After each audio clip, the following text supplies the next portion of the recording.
voyez toutes ces vidéos de dev perso, je les ai toutes regardées. Devenir riche, devenir un giga Chad, mettre la daronne à l'abri, tel était mon objectif. Mais au bout des dizaines, des centaines d'heures de visionnage sur ces vidéos et quelques lectures, un peu tard je suppose, je me suis demandé, est-ce que j'avance vers les objectifs que je veux quand je regarde ces vidéos de dev perso? Parce que quand je regarde ces vidéos, je me sens bien, prêt à faire le million juste après, motivé. Mais est-ce que j'ai réussi à atteindre mes objectifs? Non, pas vraiment. Un film que j'ai vu récemment m'a fait tilter. Il s'appelle Mark Zuckerberg, l'empereur de Facebook. Et il montrait tout simplement la vie de Mark Zuckerberg quand il était jeune, lors du lancement de Facebook. Et moi qui ai fait tant d'efforts, qui sors beaucoup moins, qui dépense beaucoup moins, je me suis dit que comme je me prive beaucoup, j'aurais peut-être une vie comme ces gars-là plus tard à force de faire des efforts. Mais ce film montre que Mark, un jeune adolescent, avait une vie comme tous les jeunes adolescents de son âge. Sortait en boîte, buvait de l'alcool en soirée, aimait rencontrer des femmes. Et pourtant aujourd'hui, voici Mark Zuckerberg, l'un des hommes les plus riches du monde. Et je me suis demandé, est-ce que nous, jeunes d'internet, qui pour beaucoup d'entre nous essayons l'e-commerce, percer sur TikTok, et d'autres business que je ne saurais citer, est-ce qu'on va finir comme lui? On devrait pas plutôt profiter de notre jeunesse?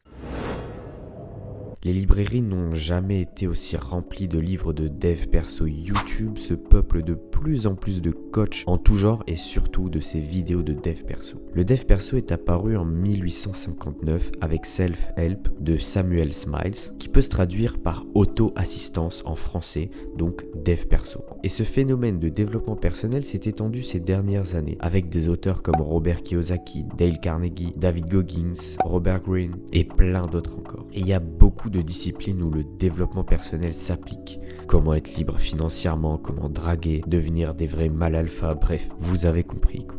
Le dev perso pour devenir giga Chad. Bon, vu la tonne de conseils et d'informations en ligne, beaucoup de personnes dont moi sont submergées. Tous ces conseils pour devenir le meilleur de soi-même, un être parfait, riche et musclé. Mais comme je l'ai dit au début, après des centaines d'heures de visionnage, je suis toujours pas devenu un giga Chad.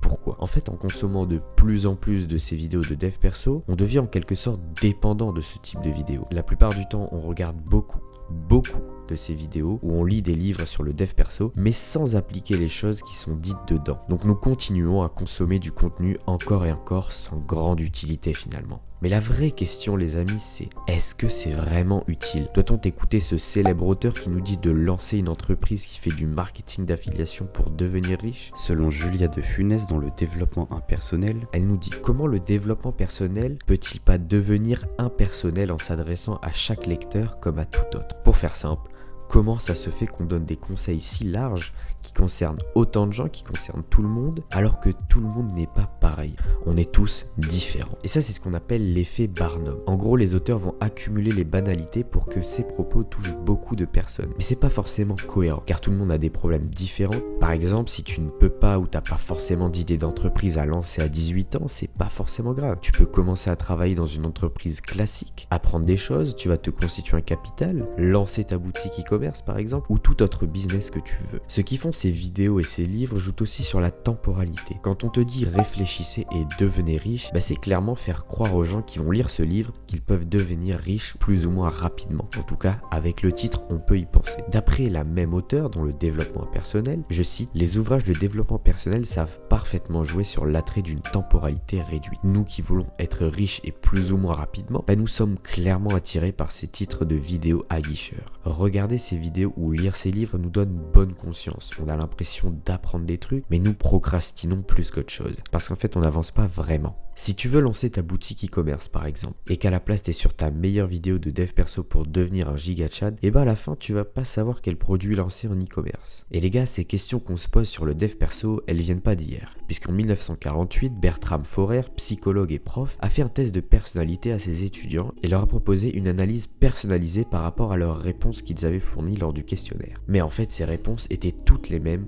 pour tous les étudiants. Et elles étaient même basées sur un horoscope. Et quand il a demandé à ses étudiants de noter la pertinence de cette analyse, qui était en fait la même pour tout le monde, la moyenne était de 4,3 sur 5. En gros, la grande partie de ces étudiants ont trouvé ça pertinent. Ils se reconnaissaient dans la réponse apportée par le prof, mais le problème c'est qu'elle était la même pour tous, alors qu'ils avaient des personnalités et des réponses différentes lors de ce test de personnalité. Ma transformation en dev perso. Bon, je parle clairement pas là d'une transformation physique, car j'étais encore quelques kilos de muscles à prendre avant de devenir giga Chad, mais plutôt est-ce que j'ai amélioré quelque chose chez moi avec le dev perso. Et moi qui critique ça depuis le début de la vidéo, je regarde souvent ces vidéos. Le dev perso, c'est pas quelque chose de mauvais en soi, ça nous apprend certaines choses comme arrêter de scroller sur TikTok pendant des heures, qui est pas très bon pour notre concentration, arrêter de regarder du porno, qui a plein d'effets néfastes sur notre cerveau, et plein d'autres addictions. Mais je pense juste que certaines fois, et sur certaines de ces vidéos, on va un peu trop loin. Une des tendances qui s'est développée ces derniers temps le montre clairement, c'est le monk mode.